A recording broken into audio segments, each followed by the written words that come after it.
short-term success sometimes is the ultimate failure. Have you ever seen somebody that got in really good physical shape, but they did it the wrong way?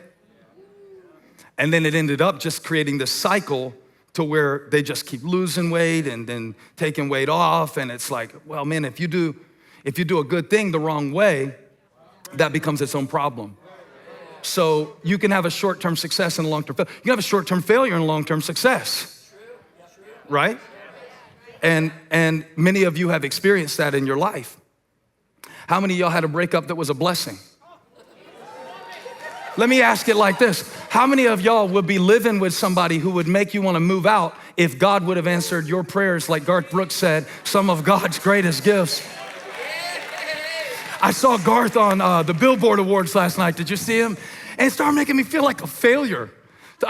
Because sometimes I feel successful when I'm like comparing myself, because this is all relative, I'm comparing myself. I'm like, we wrote these songs that are big songs. And then Garth Brooks is chasing whiskey and, drowning diamond albums. I got a platinum album last year. I gave it to my mom, put it up on her wall, platinum album. Garth they said on the thing, I think he had 10 diamond albums. Now I got my little pitiful platinum album. Let me take this down. Garth's got a diamond album, unanswered prayers. Lord, what's my life even worth, and all of that. I was listening to one thing the other day where the guy was talking about he won a Grammy and then he wanted to win an Oscar, so he started being in movies. Then he started wanting to win on Emmy, so he did a TV show. And he said the only thing left for him to achieve that was driving him crazy was to win a Tony for a Broadway play. So he said that's called an EGOT. When you get an Emmy, not many people do it. I don't know how many, because I'm not in it for these worldly pleasures. But he said Emmy, a Grammy, and an Oscar. But then he said, but I don't have a Tony. He said, right now it's just ego.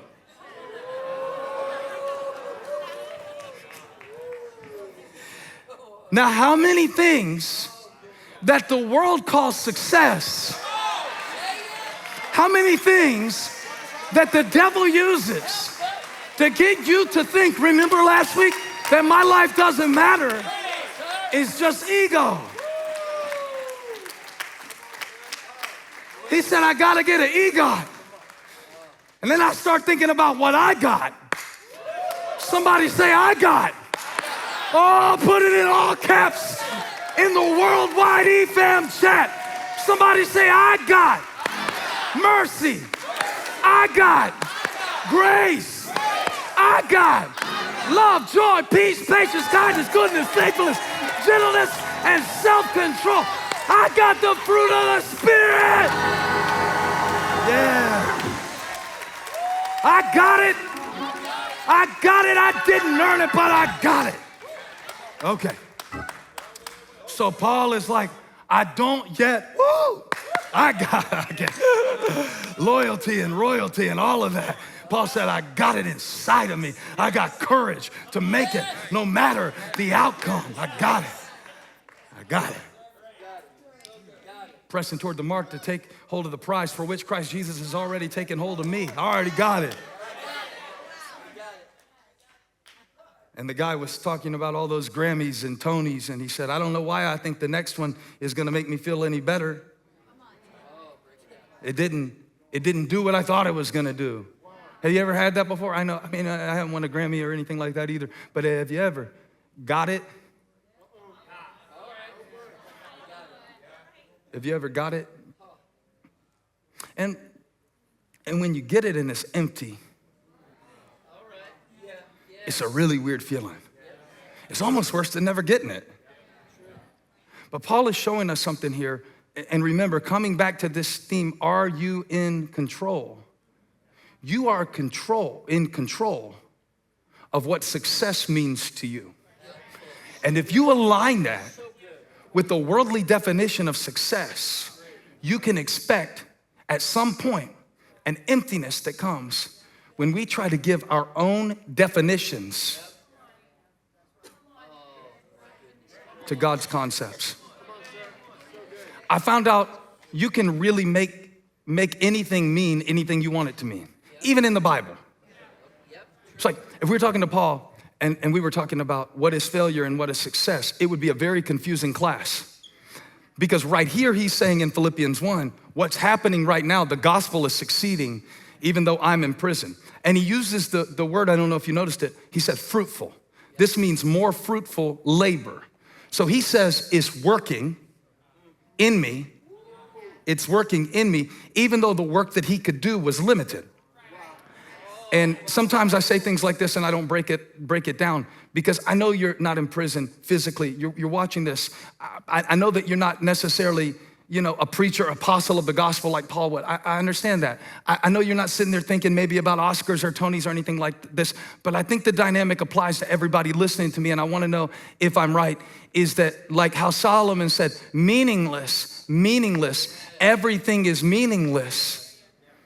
Everything is meaningless until you give it a meaning. And so where we get it backwards is we're searching for meaning in stuff. But everything is meaningless until you give it meaning. And I want to talk about that a little bit. She said, what's failure? And then I had to think about, what's success? And then I didn't really know how to answer her. Now, of course, certain things change meaning over time.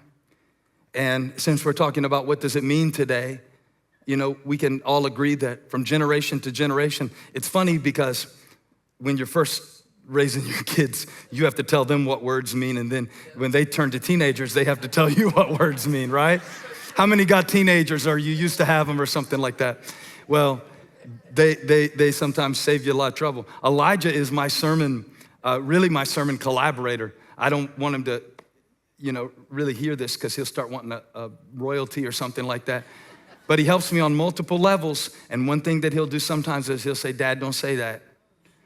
One time I was telling him I was gonna preach and I just was going on and on about how we don't need to waste our life and we need to make the most of our time. And I said, some of y'all you wanna Netflix and chill. And he said, no, whoa, Dad. This a couple years ago, I just heard somebody say it, Netflix and chill. I thought it meant be lazy, sit around. He said, whoa. Dad, that doesn't mean what you think it means. And I was thankful. And I wonder how many times God sits up there looking at our lives, wishing we could hear him say, that doesn't mean what you think it means. Even if you just go through this one letter that Paul wrote to the Philippian church, which Holly organized, beautiful Bible study, and I hope many of our e-groups, I heard there's tens of thousands of people enjoying it. But if you'll just notice some of the things he says to the Philippian church, see, this church meant a lot to him because he founded it in the midst of persecution, and anything that you birth in the midst of great pain means more to you. He called them partners in the gospel, and he loved them like that. He loved them like that. So when he told them that every knee will bow and every tongue confess that Jesus Christ is Lord, I just wonder when we say Jesus is Lord, if Paul hears us kind of quoting that in a cultural way. 8 pounds, 6 ounce, Jesus, what was he? 8 pounds and 6 ounces. And he's like, when I say Jesus Christ is Lord, see, that was a costly confession when Paul wrote it, because it was saying Caesar isn't Lord. So he was rejecting the empire to embrace the kingdom. When we say Jesus is Lord, for a lot of us, that means I grew up Baptist. But for Paul, Lord was his favorite thing to call Jesus. Kurios, he loved that title, Lord. It meant to him, I do what he says. And for a lot of us, when we call on the Lord, it's to get him to do what we say.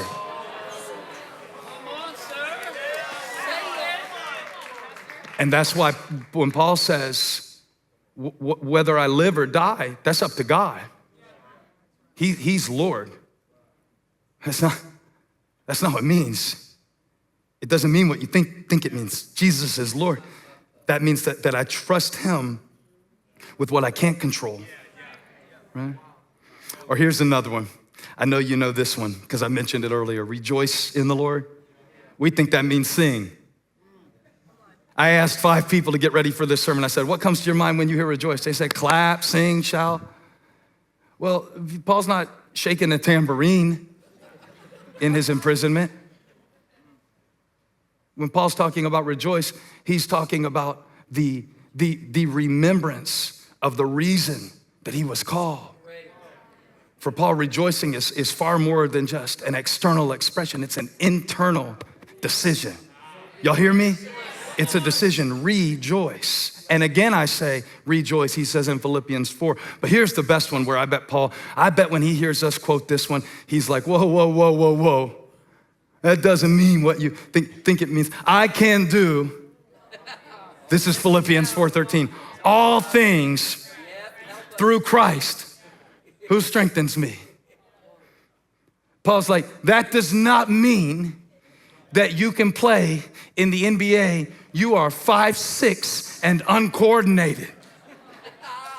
You know how many people tried out for American Idol because they thought Philippians 4:13 meant something it didn't mean? You see them on the audition tapes, it's terrible. Paul is not talking about doing something beyond your God-given capacity. He's talking about living with contentment. So that's context. I want to talk about context. Success requires context, so does failure. And sometimes if you can see it in the right context, you can see that what you called a failure, what you called a waste, what you called a setback was really the grace of God. I got it. Yeah.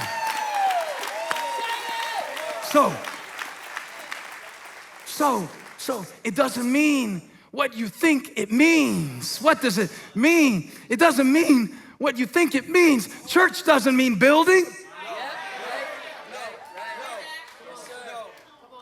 Worship doesn't mean the slow songs. And success doesn't mean EGOT. Paul said, I got a reason to rejoice. This dude was used to accomplishing so much. This dude was used to being on top, and he's still saying, I will choose. What shall I choose? Now, I thought that I was gonna do 3 weeks on this because I thought there's 3 questions. What does it matter? Priorities. What does it mean? Interpretation. And what shall I choose? Decision. But then the Lord showed me, dummy. He didn't call me that. I just talk to myself mean sometimes. The Lord said, my son, my beloved. He said, those two go together. What does it mean? Depends on what you choose. Okay, yes, Lord. Put it back up. 122, Philippians 1:22, just so you can see it. If I am to go on living in the body, that's up to you, Lord. This will mean fruitful labor for me, yet what shall I choose? That all goes together. It's really one question.